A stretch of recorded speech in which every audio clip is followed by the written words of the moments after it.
বন্ধুরা কেমন আছেন? আশা করি ভালো হবেন। আমিও ভালো আছি। আজকে দুপুরে বানাচ্ছি এই যে ভাত চাপানো রয়েছে, আর আজকে এই যে দেখুন ডাল ভাজি। এই যে দেখুন পালং শাক আর মসুর ডাল দিয়েছি, একে সঙ্গে ডাল ভাজি বানাবো। এই তো দেখুন, আর এইগুলো কেটেছি, আদা আছে, রসুন আছে, কাঁচা লঙ্কা, টমেটো সব দেবো, দেখতে থাকবেন। সব দিয়ে দিই।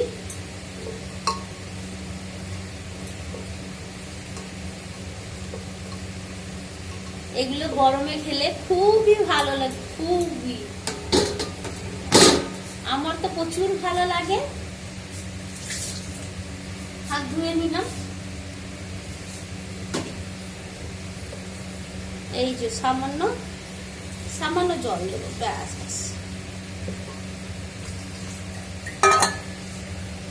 এই যে নুন দিলাম, নুনটা পরিমাণের মতন দেবো। আপনারাও সব বানিয়ে খাবেন, দেখবেন খুবই ভালো লাগে। আর গরম দিনে আপনার দাদা ভাই আজকে পালং শাক এনেছিল দিয়ে, ওই জন্য ভাবলাম আজকে ডাল ভাজি বানাই। আমাদের নন বেঙ্গলিতে ডাল ভাজি বলে। মিলিয়ে দিই। এই যে চামচ রয়েছে,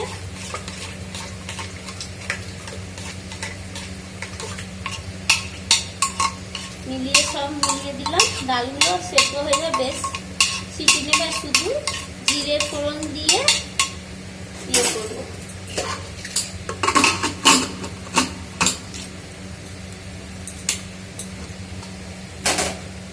এই যে চাপিয়ে দিয়েছি।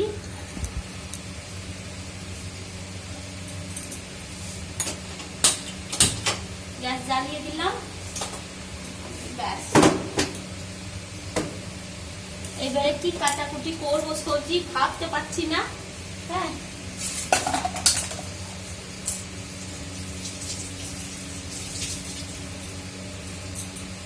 এই যে ডালটা হবে,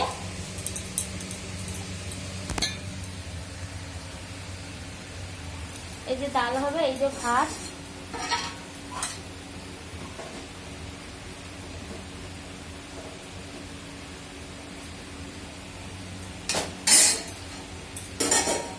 তাড়াতাড়ি করি, না হলে বেলা হচ্ছে, আপনার দাদা ভাই খেতে আসবে, এই চিন্তা তাড়াতাড়ি। আর এই দিকে দেখুন, এই যে পিসু করা, এই যে দেখুন, এই এটা সিদ্ধ করেছি নুন হলুদ দিয়ে, বেশ ভালো লাগছে। দেখি কি বানানো যায়, এখন চিন্তা করছি। এই যে দেখুন, ওইদিকে শসা ভাত এখন চেপে আছে। এবার কি রান্না করবো মাথার কিছু ঢুকছে না। তাড়াতাড়ি যেটা হবে ওই সবজিটা তাড়াতাড়ি বানিয়ে বন্ধ করবো, না হলে আপনার দাদা ভাই আসবে, বলবে সারাদিন কি করছিলে, রান্না হয়নি। চিন্তা করে আমি কিছু না, তেমন কিছু বলে না। চিন্তা করছি কি রান্না করি। এই দেখুন বাজার এনেছে সব, কিন্তু এখন গুটানোর বাকি, রান্না করার বাকি, অনেক কাজ বাকি। হ্যাঁ, এবার দেখি। বেশ টাটা, রাখছি। সবাই ভালো থাকবেন, সুস্থ থাকবেন।